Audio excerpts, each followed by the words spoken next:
Um ótimo dia para você, seja bem-vindo a mais um episódio de Café com Torá. Vamos continuar o nosso estudo? Vamos então para a última frase do versículo de número 14 de Pirkei Avot. Esse é um dito muito complexo, apesar de ser um dito breve, da parte de Hillel, e hoje nós vamos ver o último ensinamento desse dito. O texto dizia assim até o momento. Hillel costumava dizer: se eu não for por mim mesmo, quem será por mim? E se for somente por mim mesmo, o que sou? E a última parte do texto então diz: e se não agora, quando? Meu comentário. Essa última frase está alinhada com o restante da ideia aqui de Hillel com relação às nossas ações, com relação ao fato de que nós temos que sair e colocar a mão na massa no que diz respeito aos nossos objetivos dentro da nossa espiritualidade e também que devemos progredir por causa do outro, por causa do coletivo e não simplesmente focarmos naquilo que nós precisamos. E aqui essa última frase onde ele diz: e se não agora, quando? Vai direto a um dos pontos que é extremamente problemático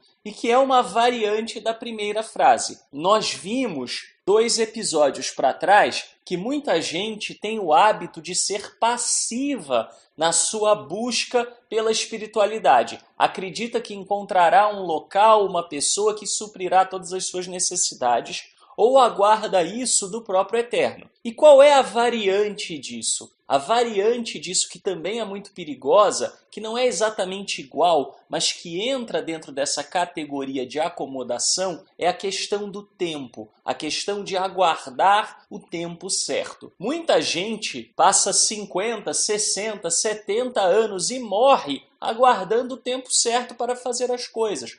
Por quê? Porque, na realidade, a grande maioria das vezes em que as pessoas dizem que estão aguardando o tempo certo, na realidade essas pessoas estão sem coragem de agir e estão procrastinando, estão adiando as suas ações e não de fato aguardando um tempo mais adequado. Uma das frases mais famosas a respeito disso é a frase: vamos orar a respeito. Aí passam-se meses e aí as pessoas voltam a tocar naquele assunto, voltam a tocar naquele tema.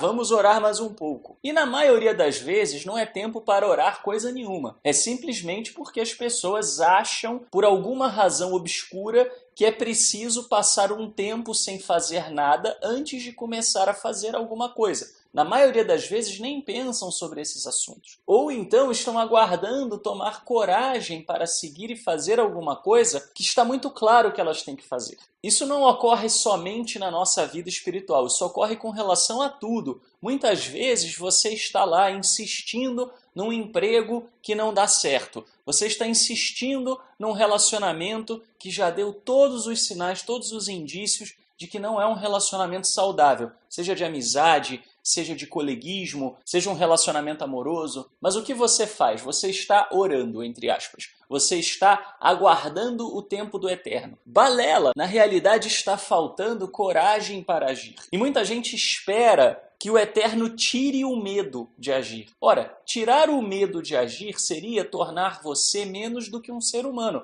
porque os seres humanos têm medo de dar passos, têm medo do desconhecido, têm medo de tomar uma ação e romper com paradigmas. Isso é absolutamente normal. Quando vão fazer alguma coisa pela primeira vez, todos os seres humanos se sentem despreparados, se sentem inseguros. Isso é absolutamente comum e faz parte da experiência humana. Porém, isso não pode nos paralisar. A coragem não é a ausência de medo. A coragem é você agir apesar de estar com medo de agir. E muitas vezes prolonga-se um sofrimento, prolonga-se uma estagnação, prolonga-se alguma coisa absolutamente desnecessária por falta de coragem de agir. Claro, não estou dizendo aqui que nós devemos ser absolutamente impulsivos e inconsequentes nas nossas ações. Mas existe uma diferença muito grande entre ser impulsivo e ficar 10 anos aguardando alguma mudança favorável que nos faça agir. Eu estou esperando o Eterno me capacitar.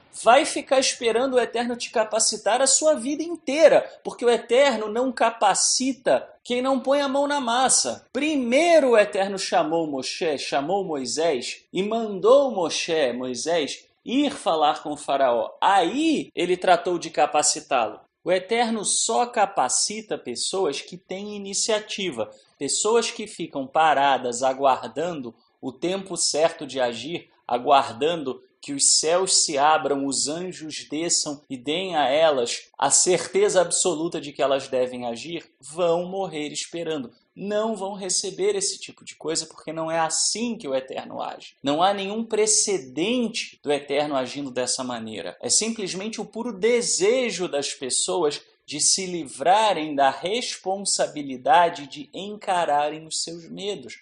Mas o Eterno quer que nós encaremos as nossas inseguranças. Você não é pior do que ninguém por ter insegurança. Você não é pior do que ninguém porque você tem receio de dar um primeiro passo, porque você tem medo de romper alguns paradigmas. Todos nós sentimos esse medo, todos nós sentimos essa insegurança. Porém, o que diferencia uma pessoa que verdadeiramente confia no Eterno daquela pessoa cuja confiança é só de boca, é que a pessoa que realmente confia no Eterno, apesar do medo, apesar da preocupação, apesar da insegurança, ela vai e dá o passo, ela vai e faz. Essa é a diferença. E não há nenhum problema de você falar da sua insegurança. Moisés, falou com o Eterno, mas Eterno, eu tenho problema na fala, eu não sei, como é que eu vou fazer? Como é que os filhos de Israel vão acreditar em mim? Não há nenhum problema em você expressar a sua insegurança. O problema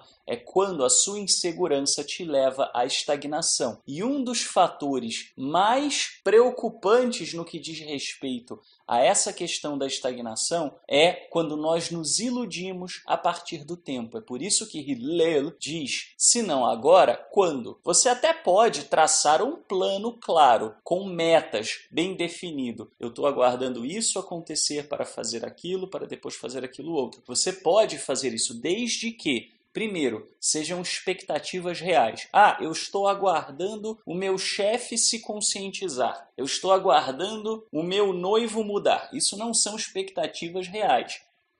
Não há nenhuma garantia de que isso irá acontecer. Eu estou esperando mudar o ano, porque aí mudando o ano eu vou receber um bônus e aí com esse bônus eu vou fazer isso ou aquilo. Ok, aí nós estamos falando de uma expectativa real, de uma expectativa concreta. Mas cuidado para que os supostos planos, o suposto aguardar, não seja na realidade uma desculpa para não agir hoje, uma desculpa para deixar para amanhã. E esse é um amanhã que nunca chega, pois o importante é se livrar do hoje. É por isso que Hillel é enfático. Não adianta a gente dizer não hoje e não falar quando. Temos que ter claro para a gente. Isso se queremos progredir, se queremos mudar de vida, se queremos evoluir. Deixar as coisas como elas estão é a maior garantia de que não haverá qualquer mudança. Isso se aplica, volto a dizer, em todas as áreas da nossa vida. Na vida espiritual, o que é que você está plantando hoje em termos de ações para que você possa colher amanhã? Porque se não há plantio, amanhã tudo ficará na mesma. É muito importante que a gente dê o primeiro passo. O primeiro passo, às vezes, é o mais difícil de dar, é o que requer mais coragem. Mas nós não vamos nos arrepender de fazer alguma coisa. É muito melhor você fazer alguma coisa e pedir ao Eterno que abençoe e pedir ao Eterno que dê direcionamento do que você ficar parado esperando que o Eterno faça a sua parte ou que o Eterno remova o seu medo, coisas que simplesmente não irão acontecer. Há pessoas que chegam a orar. Peça ao Eterno que me dê coragem. O Eterno não vai te dar coragem. Coragem tem que partir de você. Peça ao Eterno que me dê forças. Tudo bem, o Eterno vai te dar forças a partir do momento em que você começar a agir. Não para que você comece a agir, senão isso seria esperar que o Eterno faça a sua parte. E a sua parte cabe a você, o Eterno não vai fazer. É importante que essas coisas fiquem claras para que a gente não se iluda e essa ilusão não nos leve a uma estagnação da qual nós iremos posteriormente acabar nos arrependendo. Um ótimo dia para você e até amanhã, se o Eterno nos permitir.